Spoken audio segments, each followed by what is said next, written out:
İntim koordinatorlar, ilan sağanlar, peşəkar yatmaq işinə baxanlar, dünyanın ən qəribə qazanc sahələri.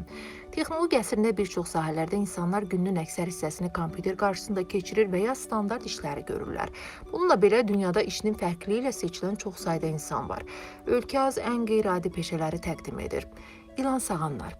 İlanlar məməli heyvanlar deyil və təbii ki, sağmaq sözü başqa mənada işlədilir. İlan sağanlar sürünənlərdən zəhər toplayır.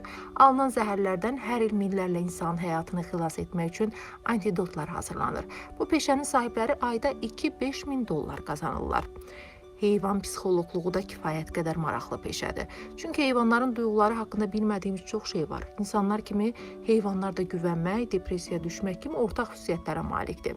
Heyvan psixoloqlarının illik gəliri isə 30-100 min dollar aralığında dəyişir. İt yeməklərini dadanlar. Dünyada milyonlarla ev iti var və heyvanlar danışa bilmədiklərinə görə onların yeməklərini bəyənib-bəyənmədiklərini öyrənmək mümkün olmur.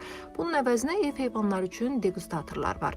Onların əsas işi ev heyvanı yeməklərinin qida dəyərini qiymətləndirməkdir. Təəssüf ki, bunun üçün heyvan yeməklərini dadmaq da tələb olunur. Bu peşə sahiblərinin bir ildə 30-100 min dollar qazanmaq potensialı var. Feng Shui məsləhətçiləri insanların yaşadığı və işlədiyi yerlərin enerji axınını tarazlamaq üçün Çin fəlsəfəsinə əsaslanan məkanın hazırlanması ilə məşğul olur. Onlar evlərin, ofislərin və digər məkanların planına baxıb, enerji axınının düzgün olub-olmadığını analiz edirlər. Məkanın pul, sağlamlıq, münasibətlər və bolluq sahələrini gücləndirmək üçün müxtəlif tövsiyələr verirlər. Rənglərdən, simvollardan və materiallardan enerji tarazlığı yaratmaq üçün istifadə edirlər. Saatda 50-400 dollar qazanırlar. Ekspertləri müxtəlif məhsulları və ya mühitləri qoxulayıb, iyin keyfiyyətini, gücünü və xoşagəlməz olub-olmadığını qiymətləndirən şəxslərdir. Bu peşə sahibləri ətir və kosmetika, qida, avtomobil və geyim sənayesində təmizlik vasitələrinin istehsalında çalışırlar. Onların güclü qoxu duyumu, iyləri təsvir və ayır etmək bacarığı olmalıdır, bəzən sertifikat və testlərdən keçməlidirlər. İntim səhnə əlaqələndiricisi film, serial, teatrda intim səhnələrin öpüşməyə yaxın fiziki kontakt, cinsi məzmunlu səhnələrin çəkilişini həm etik, həm də təhlükəsizlik baxımından təşkil edən mütəxəssisdir. Onların əsas vəzifələri aktyorların razılığını təmin etmək, hansı hərəkətlərin olacağını əvvəlcədən planlaşdırmaq, sərhədləri müəyyənləşdirməkdir. İntim koordinatorların günlük qazancı 1100 dollardır. Professional yas tutanlar və ya mayroloqlar Misir, Aralıq dənizi, Çin və yaxın şərq mədəniyyətlərində yaranıb.